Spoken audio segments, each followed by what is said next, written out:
आई नाव काय तुझा? हा रत्नप्रभा. किती वर्षा तुका? 90. हा आता बरी नसताना सुद्धा येईल तू. बरी नसताना सुद्धा येईल. हा मत चुकाय ना. अच्छा अच्छा. हा हा हा.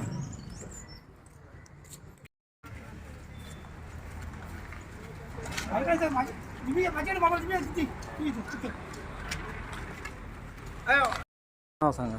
नमस्कार, हांव निशा हळदणकर, परसकडे पंचायतीचे डेप्युटी सरपंच. आता सध्या हांगासर आमी बूथ नंबर 17चेर आहा. आमचे वोटींग चालू आहा. सध्या 33% जाल्लेले आहा. आनी म्हाका इतलेंच सांगूशें दिसता की आमचे हांगासर कमळ हे अवश्य फुलतले आनी फुलता आसतना कळो फुलचो ना. ते बरे भरगच्च इतले व्हडले फुलतले की जे कोण हांगासर जे कितें करताले पळय तांकां कळून येतलें की ह्या बुथाचेर खंयच आमी पॉलिटिक्स करचें न्हू. कित्याक ह्या बुथाचेर जी आमच्या सारकेली जी कार्यकर्ती आहा त्या खातीर कमळ हे सच्चे ह्या बुथाचेर फुलतले म्हटल्यार फुलतले.